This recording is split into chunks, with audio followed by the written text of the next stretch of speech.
बोलो भारत माता की, भारत माता की, बोलो खेम सिंह बाबे की। धन्यवाद। आज इस परिवर्तन यात्रा के बाइटू के अंदर पहुंचने के अवसर पर हमारे मध्य विराजमान है बाबा साहब भीमराव अंबेडकर के बाद दलित समाज से अगर कोई कानून मंत्री पहली बार बने हैं उनके बाद में, तो ऐसे हमारे अर्जुन मेघवाल जी का मैं यहाँ पर भव्य और जोरदार ताली बजाकर सभी से कहूंगा उनका स्वागत करें, अभिनंदन करें। आदरणीय अर्जुन जी मेघवाल साहब और साथ ही मंच पर विराजमान है हमारे जिले के अध्यक्ष आदरणीय स्वरूप सिंह जी खारा, और हमारे मध्य विराजमान है हमारे और मेरे बड़े भाई जिन्होंने मुझे राजनीति में बहुत कुछ सिखाया, ऐसे हमारे वर्तमान में राज्यसभा में सांसद और इस परिवर्तन यात्रा के संयोजक आदरणीय राजेंद्र जी गहलोत साहब, और हमारे प्रदेश के महामंत्री आदरणीय जगबीर जी छाबा, प्रदेश मंत्री आदरणीय महेंद्र जी कुमावत, और साथ ही मंच पर विराजमान है आदिराम जी मेघवाल, आदरणीय दिलीप जी पालीवाल प्रदेश कार्य समिति सदस्य, हमारे मध्य विराजमान है पूर्व विधायक आदरणीय जानम सिंह जी रावलोत, और उपस्थित यहाँ पर हमारे मध्य विराजमान है बालाराम जी मोड, और उपस्थित त्रिलोक जी, हमारे सभी उपस्थित यहाँ पर मंडल अध्यक्ष और हमारे जोगेंद्र भाई प्रजापत, और यहाँ पर हमारे विभिन्न जगह से सभी यहाँ पर आए हुए जनप्रतिनिधिगण, और जोधपुर से आए हुए हमारे पूर्व जिला प्रमुख पूनाराम जी चौधरी साहब और गणवीर साहब भी हमारे बीच में पधारे हैं। मंच पर इतने सब बैठे हैं जिसमें हमारे बीच में उपस्थित है चेनाराम जी सिकरती जी, जो हमारे वरिष्ठ नेता रहे, जिनके मार्गदर्शन में मैंने अंगुली पकड़कर राजनीति सीखी, ऐसे दयाराम जी के परिवार के सभी सदस्य, आज यहाँ पर उपस्थित सभी यहाँ पर मंच पर बैठे अतिथिगण और उपस्थित गांव-गांव से और ढाणी-ढाणी से आए हुए यहाँ पर मेरे पिता तुल्य बुजुर्गों, युवा साथियों, मातृशक्ति के रूप में बैठी माता और बहनों और मीडिया के बंधुओं, आज ये परिवर्तन यात्रा हमारे बाइटू के यहाँ पर पहुंची है, और ये यात्रा 2 तारीख से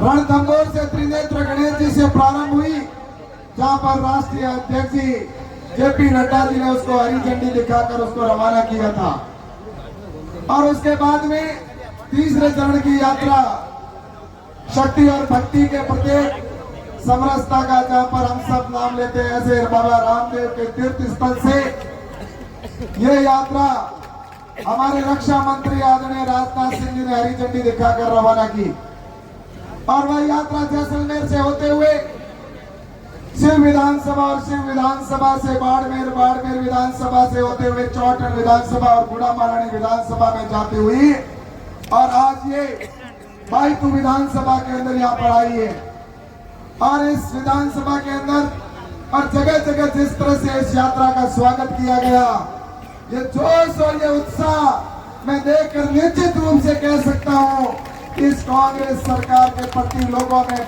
आक्रोश है, निश्चित रूप से जिस तरह का आक्रोश बना हुआ है।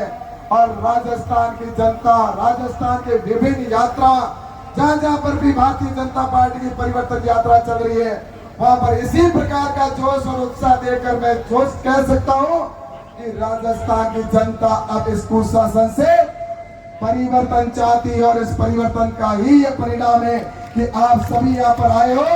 तो इसमें आप सबके अंदर एक आग है, आप सबके अंदर एक गुस्सा है कि ऐसी निकृष्ट सरकार जिसने धोखा किया, जिन्होंने किसानों के साथ धोखा किया, आपको मैं बताना चाहूंगा कि जब ये यात्रा प्रारंभ हुई, उसके बाद जहां जहां ये यात्रा गई, वहां पर सभी जगह पर, वहां पर चाहे वो आप जैसलमेर में देखें, चाहे वो शिव विधानसभा के अंदर देखें, या उसके बाद में अन्य जगह पर जहाँ भी यात्रा गई, किसान वहां पर परेशान दिखा।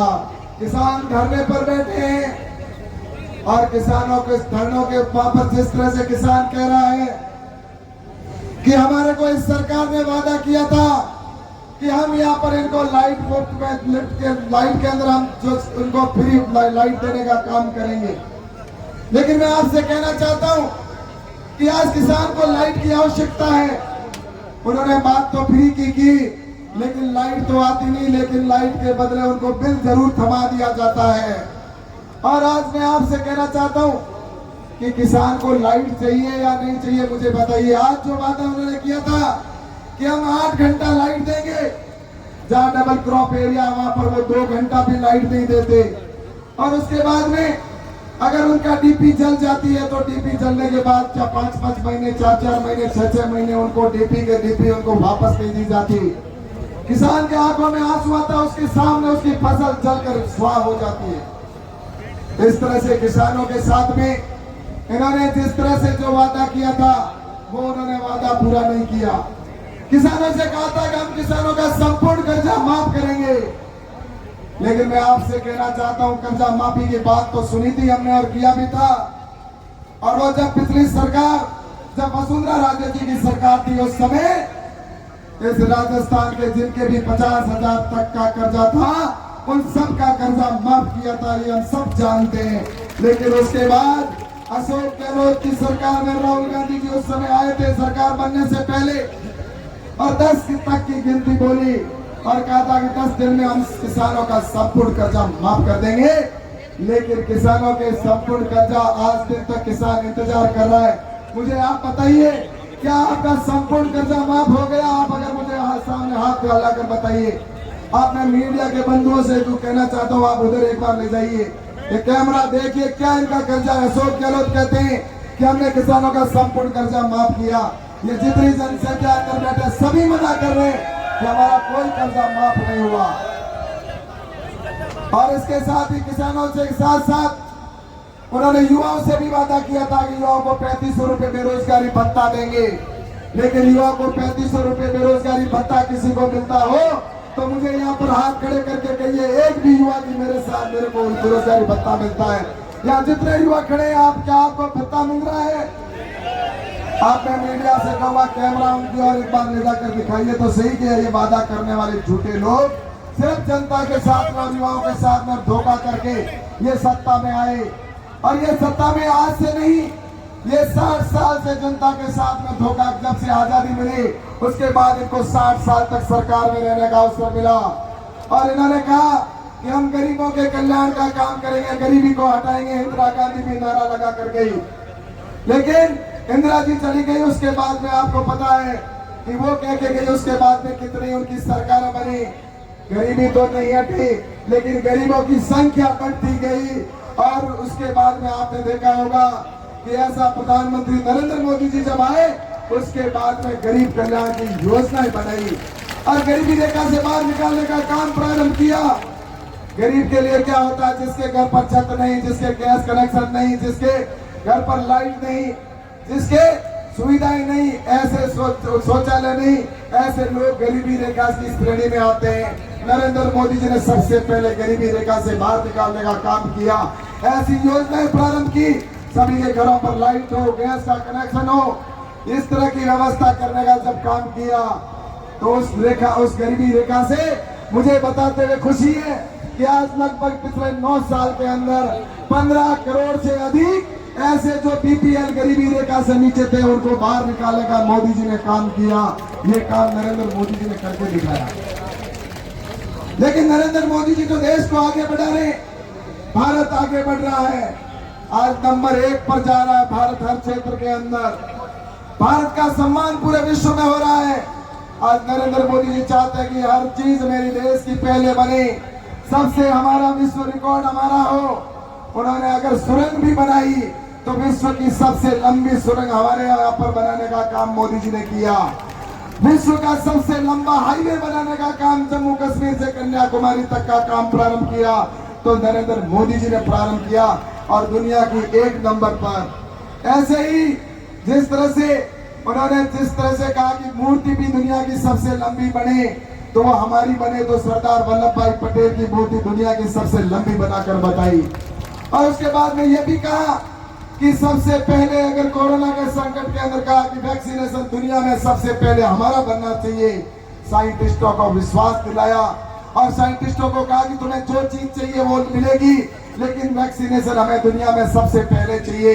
और वैक्सीनेशन दुनिया में सबसे पहले भारत ने बनाया, 1 नहीं 2 वैक्सीनेशन बनाकर और पूरे हिंदुस्तान को निःशुल्क वैक्सीनेशन लगाने का काम किया और दुनिया के दूसरे देशों को भी देने का काम किया।